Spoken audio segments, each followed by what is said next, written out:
Disability, Ethnicity, Gender and Sexuality, Navigating Intersectionality in Tech-Facilitated Sexual Exploitation of Children.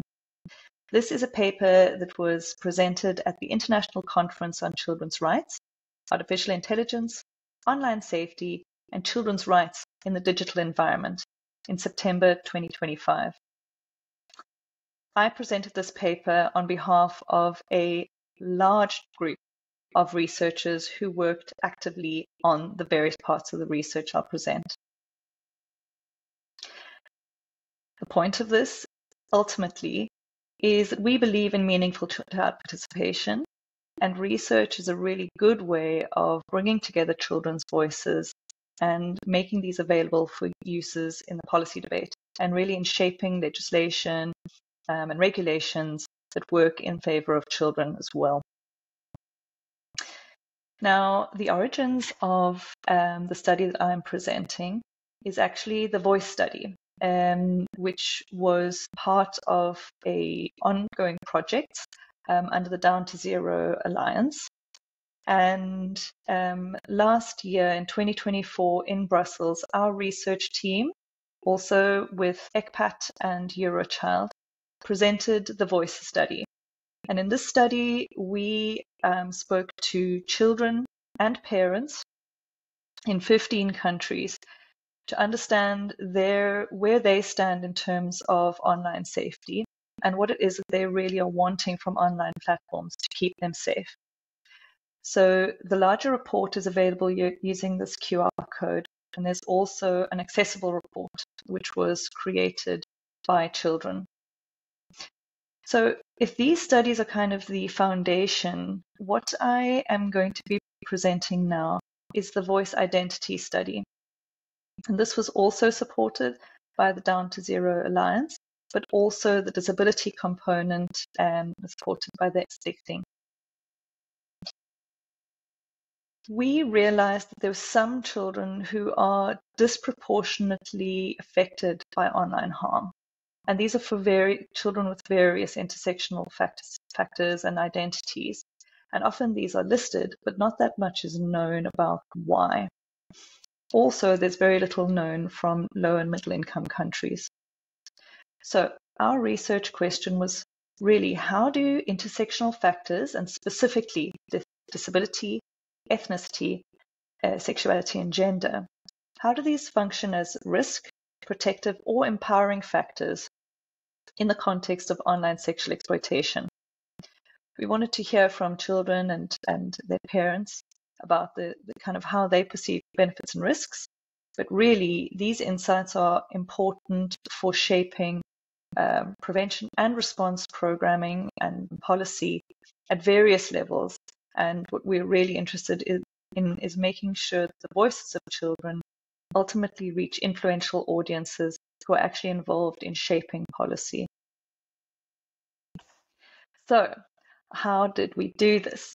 Well, we undertook 3 case studies, and we zeroed in on 3 groups of children who are especially targeted online. So, to understand disability, we sampled a group of children with disabilities in Bangladesh in a very urban setting of Dhaka. And we sampled a group of children with quite broad spectrum of disabilities. So these included neurodevelopmental disabilities. So these children had diagnoses like autism spectrum disorder and Down syndrome, but also hearing and visual impairments. So we sampled a group with quite various different kinds of impairments and specific needs from the online world. The second group of children that we sampled were children from the indigenous Aymara community in the Bolivian Andes. So living in extremely deep rural setting and often affected by deep levels of poverty and really quite extremely limited access to state services. Then the third group and third case study was amongst children with diverse sexual orientations, gender expressions and identities, and sex characteristics, or SOGIESC, in the Netherlands. So we sampled groups of these children in each setting, really to understand a little bit more about their experience and perceptions around online safety, and what was needed to keep them safe online. The theoretical framework that we drew on was a bit of a hybrid. We used Bronfenbrenner's socio-ecological model to understand and look center our kind of framing of where and how children are affected and engage with the online world. Specifically, a little bit more recently, there is this new subsystem which has been added, the techno subsystem. And so that's how children interact online. So this is a subsystem close to the child, and it's sort of within the subsystem of interacting with family, friends, school. The other theoretical framework, of course, that we drew on was Crenshaw's Intersectionality.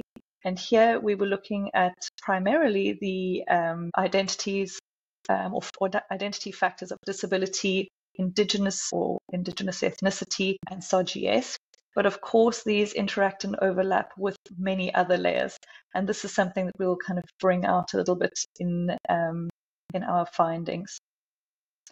So we set out to collect data. We adjusted the methods slightly for each setting so that they're, of course, contextually appropriate, but also, of course, there are some additional adjustments that we needed to make. For example, accommodations for various kinds of limitations and difficulties that children with disabilities experience. So, of course, as you can imagine, anything visual was not possible to do with children with visual impairments in Bangladesh. Now, this study is in most of the study, the data has been collected, and we're in the phase of starting to analyze the data and starting to look at the data across the 3 case studies. So what I will be presenting is a few emerging themes. The first was, of course, that children as a group are not homogeneous, and even children with one common intersectional identity factor are not homogeneous. Not only that, but there are multiple other identity factors at play. So, for example, the children in Bolivia, we could not only look at their ethnicity as an identity factor, but also the fact that they were living in an extremely rural place, that they also were largely, their parents kind of lived a very traditional lifestyle. So there was, of course, very deep-rooted gender and kind of spirituality elements, but also poverty. The same with children with disabilities. Of course, they not only were children with disabilities, but these were children who were all, for some reason, accessing some kind of education facility, because that's where we sampled children from. So they were mostly from homes where they had parents who had some role of employment, which meant that they had limited time. They were in a much more urban environment and also from a predominantly Muslim country. So there's not just one identity factor that identifies children. It's of course much more complicated than that. And a intersectional analysis needs to really look at how these various different identity factors interact with each other. The second thing that when we look across the 3 case studies is really this kind of varied access to the online world. On one extreme, we had children in the Netherlands who mostly had their own devices and almost unlimited access to Wi-Fi or the online world through their data on their phones. And this was something that they'd had most of their lives. On the opposite extreme, the children in Bolivia sometimes were still not able to get cell phone access. They really relied on cell phone access. And some of them didn't have reception all the time. They'd have to walk to specific places where, on a hilltop where there was cell phone access. Many of them also using shared devices. So the kind of access is really quite different. What was really interesting across all three, however, even though there's very different access, all three had a generational divide. So even in the Netherlands, where parents of children also had very good access to the online world, their skills and engagement and the extent to which they could support children online was felt by children to be limited. The other thing was, of course, that we could look at some specific risks affecting children. So just to give two small examples, children with visual impairments described how when somebody reaches out to them or friend requests them, they very much are reliant on the accessibility of whatever platform they're using, and that will rely heavily on audio prompts. And they won't have that additional access to a visual check to try and assess risk. So they could, for example, hear the name said loud of the person who is reaching out and friend requesting them, but they would not have access to any of the other visual cues to try and assess whether this person was real, whether this person was a fake account, or indeed someone that they knew. So they really discussed how that was an issue. And then, of course, making children more at risk of grooming, for example.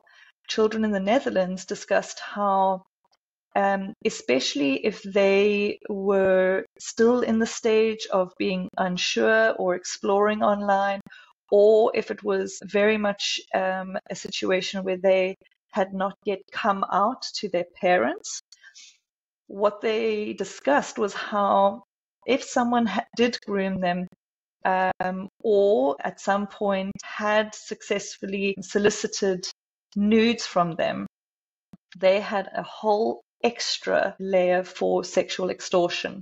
So they could threaten children not just to out them to their parents in terms of their sexuality, but also in terms of their activity and the sort of shame around having shared nudes online. So they had this kind of extra bargaining chip with which to extort and manipulate children. I've spoken about the generational divide. And then when we get into the more macro ecosystems, this is where the kind of really what comes to the fore so much is these overlaying layers of stigma. And even within all three case studies, of course, gender norms and sort of heterosexual normativity really came to the fore. Sometimes in ways that was not really aligned to children's perceptions or what data says about who is more at risk.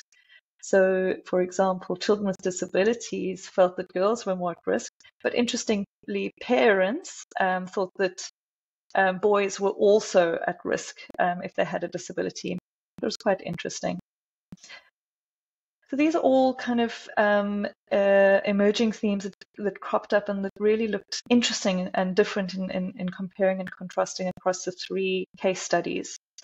But something that I'd like to close with that emerged very strongly was that just as there was, of course, a huge amount of risk, it was also for these same reasons these children especially find and see opportunity in the online world. So the first quote here from Bangladesh, he has no close friendships. This was also very much the sort of theme amongst children in the Netherlands, where because of the specific very stigmatized or shameful layer of identity, they were often really, really isolated. So children described how they may have told a close friend, but they would have no idea, even within the same school, if there were other children who felt the same way as them. And so for these children, the online world really provides an opportunity for finding community, friendship, for exploring and for reaching out, and for kind of finding a space where they could express themselves and discuss and learn without with kind of layer of anonymity that's kind of they found protective. Additionally, and for these same groups of children, the online world really presents an opportunity to try on new identities. So children with disabilities, for example, in the gaming world, can try on and enter the world and as an avatar with no disabilities or with superpowers even. The same with children with diverse RGS. They were able to not only try on other genders, but some described how they could even present and move through the gaming world as a mythical beast, as something that's not even human. So it really provides this opportunity to explore and express yourself free of your identity that in the systems of where you live is something that really is oppressive. The final quote here is that some cases of domestic violence have to go all the way to the city of El Alto, which is 200 kilometers away, because the necessary services do not exist here. And so kind of when it comes to spaces that are underserviced, the same for education and sort of adjusted and augmented education for children with disabilities. The online world does provide opportunity for children to access services that they otherwise wouldn't. So we feel that this study has made it clear that meaningful participation with especially supposedly hard to reach populations is possible and necessary. And it's really important for these more hard to reach voices to work towards developing recommendations that can shape policy which is really responsive to children's needs, and a space where we are working really hard to do that within some of the connected projects is lobbying in the EU Child Sexual Abuse Directive to make sure that that piece of legislation at the EU level really, really is not just taking into account or mitigating risk for children, but also promoting the opportunity. And then also, of course, we heard back in the voice study that children really do want a lot more sophisticated and inclusive, comprehensive sexuality and education, which also includes learning about how relationships and these sorts of things online are really, it's really important to know how to navigate these risks online. So it's important that that kind of education, which is developed for children, also is responsive and sensitive to the needs of some children who are more likely to experience online harm. So with that, I will close, and we encourage you to reach out if you would like to get a copy of the voice identity studies once these are published. Thank you.